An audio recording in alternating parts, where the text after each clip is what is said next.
Salut și bine v-am găsit la un nou videoclip de Brawl Stars după foarte mult timp de când n-am mai postat, am fost și ocupat cu școala și astea și avem și un invitat aici. Spune salut! Salut, sper că mă mai țineți minte. Am mai făcut noi videoclipuri în trecut, dar n-am mai făcut un videoclip de foarte multe luni, dar am și uitat, sincer să vă spun, de canalul ăsta, că am fost ocupat cu școala și așa, și am revenit cu un episod forță de Brawl Stars. Și da, o să ne jucăm niște meciuri și cam atâta. Mai pușăm și noi azi, am făcut și 60k. Și eu 30k. Da, și o să jucăm niște meciuri, vedem noi ce mai facem. Da, deci n-am mai filmat din clasa a doua de când eu aveam cam 10 ca și el 20 și ceva ca sau 30. Între timp acum eu am 30 ca și el are 60 ca, deci eu zic că am avansat mult. Da, și mai ales că s-a băgat și ăsta nou cu Prestige și nebunii și toate alea. Da, e ceva... N-am cuvinte să explic. Acum e mai ușor să zic să faci un brawler de 1000 de trofee, dar să-l faci de 2000, 3000 și de la 3000 în sus e imposibil, dar acum că m-am jucat eu ca nebunul și l-am făcut pe bull de 2000, e partea a doua. Da, exact. Da, ideea e că jocul s-a schimbat mult de când am mai filmat noi, gen s-a șters și rank-ul și time, a apărut Prestige-ul. Da. Înainte de Prestige a fost 1, 2, 3 ceva, deci nu mai înțeleg nimic. Da, și băgăm acum niște meciuri la duo. Da. Bine, stai că nu-l iau pe bull că are prea multe trofee. Pierde meciul, din păcate, și scad Mou. Eu încerc de când mi-am luat de când mă joc eu să fac toți brawlerii de 500 de trofee și nu mai am mult. Dar totuși. Și cu eu încerc să toți cei pe care i-am de 250. Da. Dar e și o diferență de cât timp ne jucăm. Și tu ai avut mai multe conturi? Da, cred că am început să mă jucam în 2021, de când aveam 6 ani. Da, și eu mă joc cam din 2020 și asta n-am schimbat niciun cont, nimica. Nu? Nu ne-am schimbat niciun cont. Am conturi mici, dar am un cont mic, dar tot pe ăsta mă joc în mare parte. Eu primul meu cont l-am făcut prin 2021, cred, dar l-am șters prin 2023 pentru că mă plictisem de Brawl Stars. Da, faza e că eu m-am și lăsat de Brawl Stars vreo 2 ani, gen cam din 2024 până în 2026 eu m-am lăsat. Hai că m-am dus, s-a fost bun contul ăla. Sau s-a fost de slabă, nu știu, care e diferența. Da, și m-am lăsat și am pierdut foarte multe. Da. What? Am crezut că n-am știut că e clona aia. Da, a fost o nebunie totală între timp pe Brawl Stars. Și ce ciudă mie că am pierdut niște eventuri așa tari și mai ales skin-urile alea pe Kenji le vreau așa de mult, dar nu mai pot să le iau. Stranger Things l-a pierdut, bă, și mi-e o ciudă că am avut o perioadă unde încă aveam contul, dar gen mă lăsasem, gen nu mai jucam de bă, și mi-a fost o ciudă când am văzut că am pierdut Stranger Things. Da, și eu. Și aia cu SpongeBob, dar eu m-am jucat decât puțin la început și pe aia m-am lăsat și a fost așa de tare și ce-aș vrea și o să am skin-urile de-alea din SpongeBob jmechere. Eu n-am niciun skin din SpongeBob, nu cred, adică, dar chiar m-am jucat în perioada aia, gen am luat puterile, de toate am luat. Da, la Brawl Stars, dacă mai vine un event ăla cu mutații și nebunii, o să rupă. Da, îți dai seama. Asta-i trebuie. Că e și ăsta cu chip Brawl Stars Alive ăsta. Da, e tare, n-am ce să zic, dar nu e chiar un event așa de mare. Bă, da, eu mă întreb, dacă vă întreb pe voi care vă uitați la aceste șobovere, mai există la Daily Win-uri să vă dea acolo ouă din eventul ăla cu Godzilla, că eu n-am mai prins. Nu, n-are cum să-ți mai dea, e imposibil. Of, ce păcat, că chiar erau tare alea. Da, am avut și noroc de mi-a dat skin-ul ăsta pe bază. Ți-a picat skin-ul ăla? Da. Păi și de la club ce ai luat?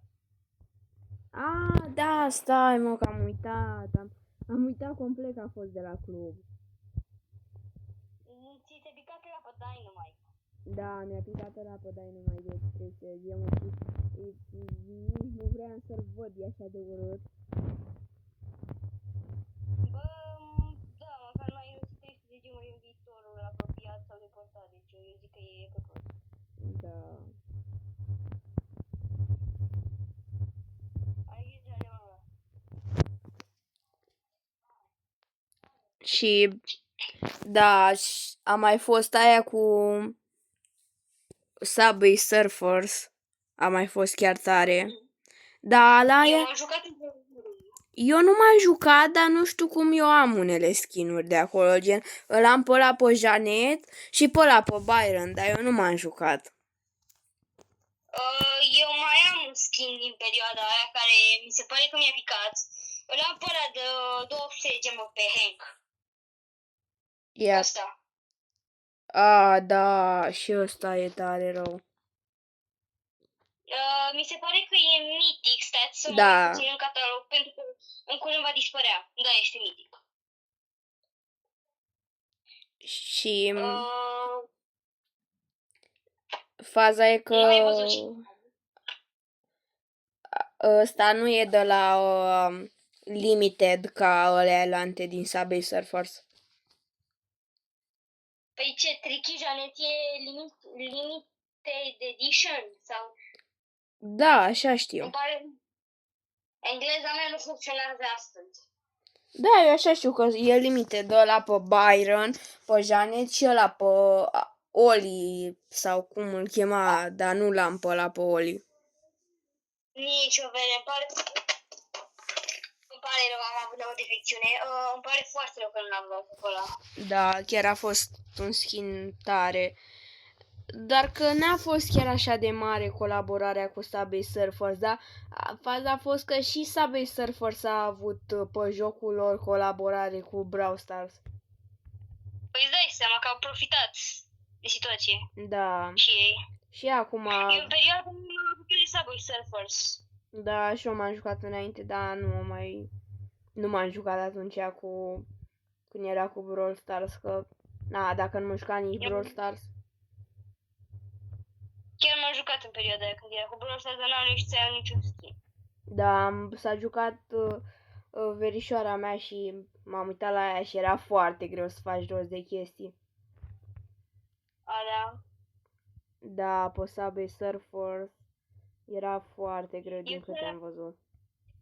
Eu chiar am un video la mine pe canal, dacă vreți să puteți să intrați să-l vedeți. Da, căutați cum te cheamă, că am și uitat. Cum mă cheamă Coduța, trebuie să caut Coduța 20 aprilie ca să dea canalul meu, habar am de ce. Da, mai e și ăsta, YouTube-ul ăsta câteodată chiar e ciudat. Da. Foarte ciudat, gen... Eu dacă o să caut îmi dau alte canale ciudate cu numele Coduța dacă eu caut. Da, dar n-are nicio treabă numele ăsta cu ce-ți dă acolo.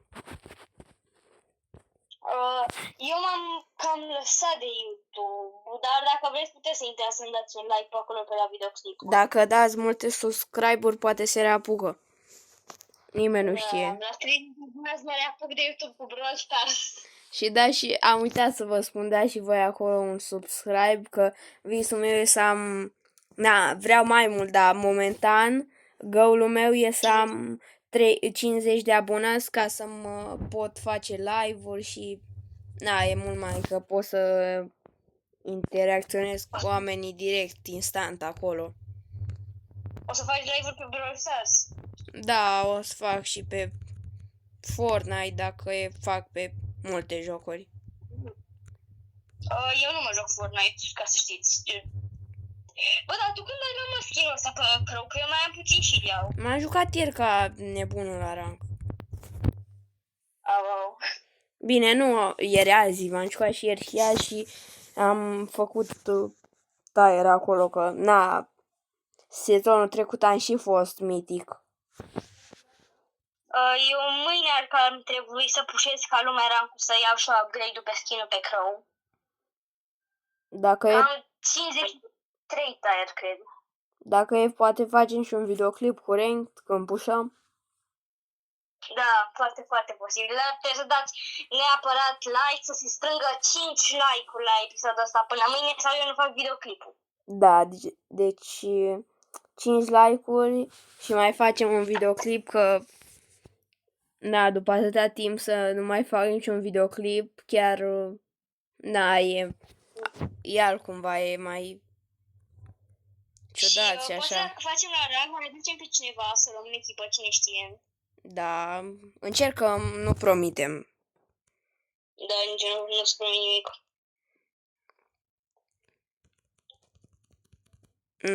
Mortis ăla. Da, skin-ul ăsta. Pocoloco. Bun. Și skin-ul ăsta pe primul e 79 de gemuri, nu? Se merită, da. Îmi place mie foarte, foarte Da, mult. și eu l-am, da. Mai e și Brawl Pass skin și arată a 1 de minim 150. Da, veri foarte, foarte mișto skin-ul. Da, glow-ul ăsta e enervant. Eu l-am cumpărat. Ce ai zis? Skin-ul ăsta, nu mai știu sigur de unde l-am luat, dar mi se pare că l-am cam cumpărat cu bling-bling-urile mele. Da, și se face și mare schimbare la blinguri. Da, asta vreau să zic, că dacă vă doriți să vă luați skin-uri cu bling-uri acum, luați-le acum, pentru că acest minunat catalog se va șterge și nu o să mai puteți să luați skin-uri. Mi-a dat prea mare target și el e așa, trebuie să fiu toxic. Real. Da, mi-am luat azi un skin pe Mr. P, am dat 2000 de blinguri pe el, doar că mi-a plăcut foarte mult și azi am și pușat Mr. P. Ai găsit? Nu, l-am făcut de 500 de trofee de la 200 și ceva. Tare mișto. Păi și ce skin, cum se numește? Stai că o să vi-l arăt acum. Și părerea mea chiar e meritat, gen, mi-a plăcut foarte mult. Cred că știu despre ce vorbești, dar nu știu dacă e 79 de gemuri, stai puțin. Da, e 79, uite-te, poți să te uiți la mine că l-am luat ăsta. Nu, eu vorbeam despre Daruma, dar nu știu dacă Daruma e 79. Ba da, e tot 79, l-am și pe ăsta. Și pe Daruma? Eu nu știam că ăsta e de vânzare. Gimret Mr. P. Da. Și... Bă, da, te rog de frumos, uite-te puțin la micul de lângă el, că mor de râs. La cine? La micul de lângă Mr. P, de la Gimret Mr. P. Ia. La micul. Nu apare. Nasol. Da, l-am văzut în mail și e foarte... Stați puțin că o să bem puțin apă, cel puțin eu. Da. Așteptăm. Încerc să-l fac și pe Crau de Prestige. Beți apă, că e sănătoasă. Da.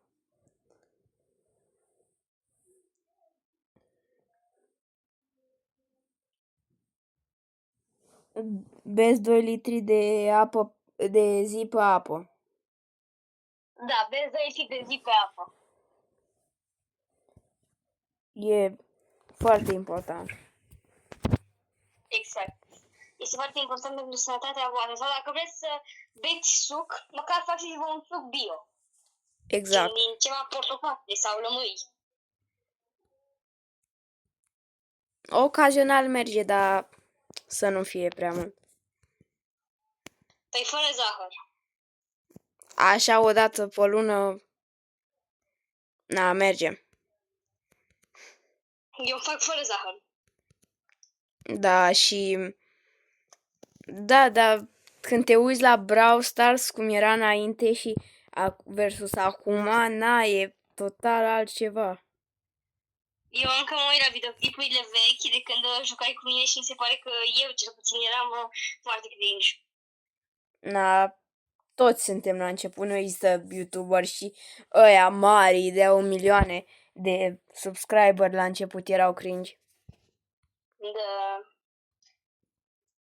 Dar acum încerc să nu mai fiu atât de cringe și să fiu ok. Ma, ce...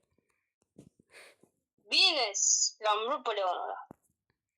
Na, și dacă mai vreți videoclipuri, îmi băgați like și noi mai facem, nu e tragedie. Sau, dacă vreți, putem să jucăm și la trofee mari și să dăm rage quit-uri. Da, Și și să spargem telefoane. Dacă vreți, veniți și eu îl arunc pe geam și îl prinde și gata, telefon gratis. faci de la 1000 de like-uri arunc telefonul pe geam, dar în cazul nostru mai puține, că nu putem noi să facem 1000. Da, gen... Dar nu știu, mi se pare așa, nu fac asta doar nu zic asta doar pentru ca și cum să mă fac pe mine că sunt eu cel mai implicat în YouTube sau ceva de genul, că nu sunt nici eu prea implicat în YouTube, dar sunt unii care efectiv scriu chestii de-astea random, short-uri și primesc câte 10.000 de like-uri și decât scrie un text pe ecran în care zice dacă facem atâtea like-uri... Ce? Dacă dați-mi like și o să fac nu știu ce și nu mai face nimic gen. Da, dă-lea, gen, mi-arunc, cum ai zis adineauri, mi-arunc telefonul pe geam la atâtea like-uri și după aia face like-urile, dar el nu aruncă nimica. Da. Și Davide, pentru că în timpul ăsta ne-am schimbat, vreau să-mi zici hobby-urile tale din acest moment. Da, gen, cu școala, așa, și, gaming de-astea. Mă mai joc fotbal în timpul liber și, cam atâta. Da. Bă, eu m-am schimbat destul de mult de când am filmat în ultima oară, sincer. Bă, dar de ce nu putea el primul să aibă cu 1 milimetru range mai mare? Da, pentru că dacă l-ar fi avut cu 1 milimetru range mai mare, ți-ar fi mai trebuit la următorul meci încă 1 milimetru mai mare și tot așa. Real. Nu, e foarte pe hibiul în momentul de față. Da, și Nerf Poco. Nerf Pocolino. Hai să încercăm și un 3v3 ceva. Poco Loco. Hai să dăm Brawl Ball sau nu? Brawl Ball. Brawl Ball, ok. O să încerc cu Hank, că m-am jucat azi cu el, am făcut de la 520 ceva până la 600. Vă place skin-ul meu pe 8-bit, e mișto? Da, e chiar tare, dar eu sunt cel mai ghinionist când vine vorba de angelic dropuri și demonic de-astea, deci nu mi-a dat un skin frumos, numai de-alea de gunoi, efectiv, deci niciodată nu-mi dă și mie și de n-am deschis la star dropuri de-astea. E foarte clasic, să știi, e foarte, foarte clasic. Da, dar vreau mult de tot ăla pe Mortis, Hypercharge skin ăla pe Mortis. Ok, poate face mișto. Mie dacă îmi pică ăla, eu pușez Mortis oficial la Prestige. Am zis-o pe video. Da, și mie dacă îmi pică, îl pușez la Prestige 2. Eu îl pușez la Prestige 1 pentru că nu am Mortis Prestige 1 pentru că nu prea îmi place Brawler-ul Mortis mie.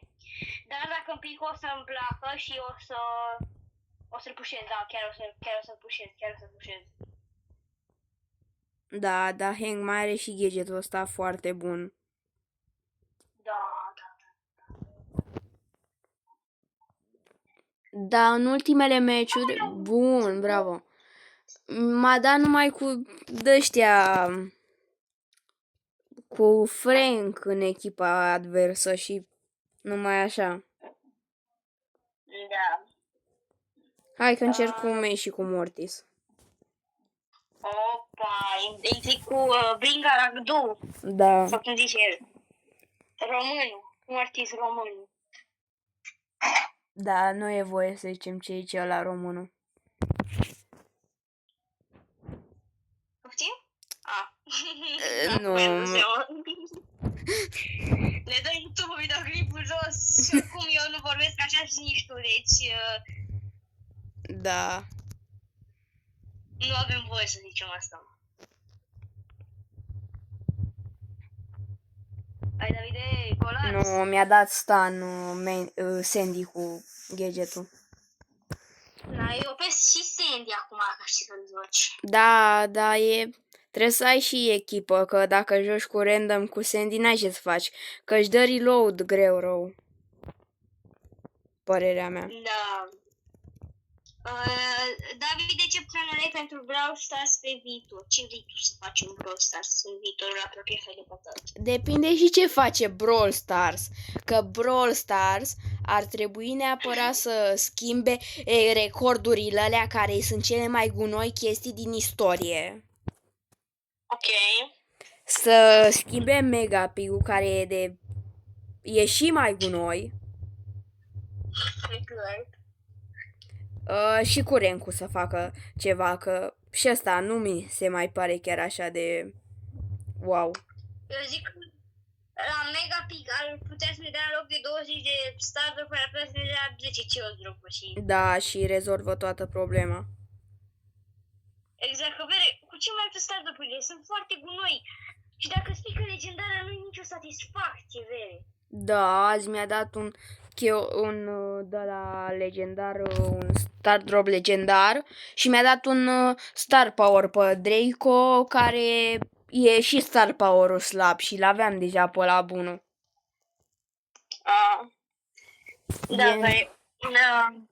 Dacă cineva de la Brawl Stars vede asta și nu prea crezi, faceți ceva la Megapix, vă rog.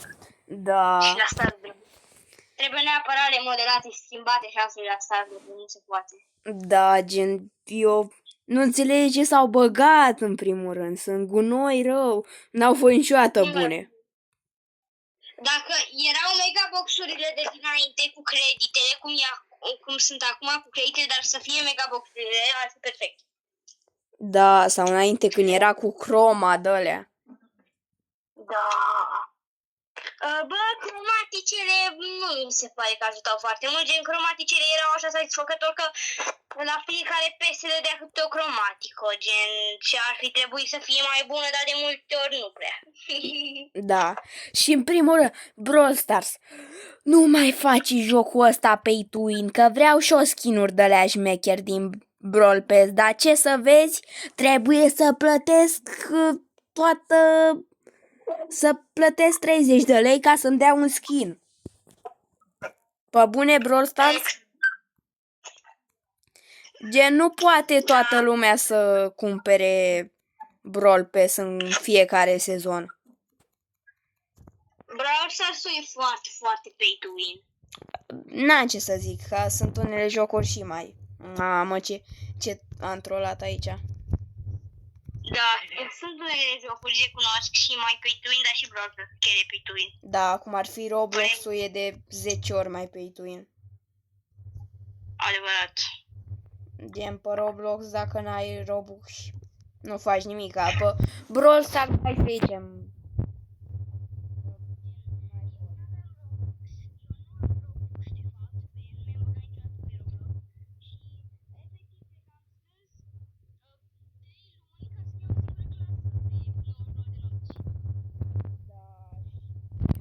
Și asta, și am băgat în Brawl Stars decât 3 lei, efectiv. Pentru ce ai băgat acești 3 lei? Ca să iau 90 de gemuri. Tare, eu n-am băgat niciun ban în niciun joc. Că era o ofertă de nerefuzat. Le-ai luat cumva de pe Steel Store? Nu, de pe store-ul ăsta. Era mai vechi pe Supercell Store, că îți dă bonusuri.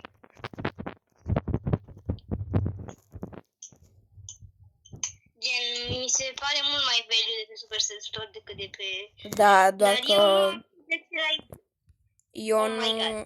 eu nu aveam Supercell Store atunci, mi l-am făcut acum câteva săptămâni. Ai luat și tu Megabox-ul ăla gratis? Da, l-am luat. Și ce ți-a dat?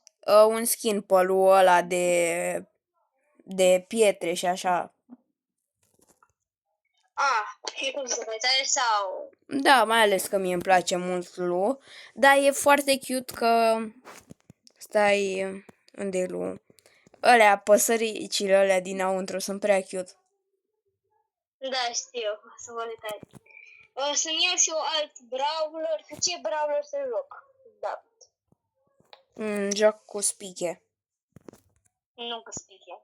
De ce? Că e frică să joc cu Spike. Bă. Că abia l-am pușat și eu. Pentru cine nu știe, Spike este main-ul meu. Adică e brawler pe care are cele mai multe trofee, contul meu e aproape full Spike. Da, și main-ul meu e Bull. Exact, main-ul e Bull, main-ul meu e Spike. Că mai ales îl am și de 2000 de trofee pe Bull. Eu vreau să fac Spike de 2000 de trofee, dar o să fie foarte greu. Da, e foarte greu. Bă, și am văzut un YouTuber, nu o să-i dau aici numele, dar cred că știți despre cine vorbesc, care a zis că să faci Prestige 2 acum e foarte ușor. N-ai cum să zici așa ceva. Știi despre cine vorbesc? Nu. Ok. Doar că totuși n-ai cum să spui așa ceva. Da. Ce... Eu nu o să-i dau numele că mie să nu ne dea nerf sau cum se numește. Copyright. Exact. Da, n-are cum să-ți dea decât dacă e brand ăla super... Cum ar fi dacă ai spune ceva brand foarte... Sau să cânt o piesă de asta populară de la nu știu ce artist. Dacă cânti tu n-are nimica decât să nu o pui pe fundalia originală. Ok. Mi-e foarte frică să mai joc cu Spider, sincer. Eu vorbeam chiar despre, sper să nu ne dea, să nu se supere pe mine dacă vede acest videoclip, dar nu prea cred că îl vede, Modelin.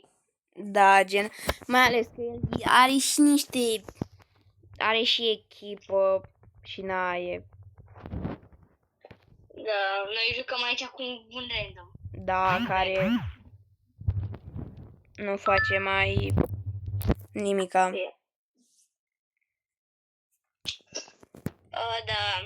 Gen, Jackie mi se pare așa de no skill pentru că nu trebuie să îi muiești deloc, să nu faci nimica decât apeși auto. Exact. I-am furat golul. Aia e. Măcar am câștigat meciul, știi ce? Da, e bine că am câștigat meciul și am făcut 232 de trofee pe Spike. Yes! E... Și mai dăm meciul ăsta și cam atâta o să fie. Mâine, v-am spus,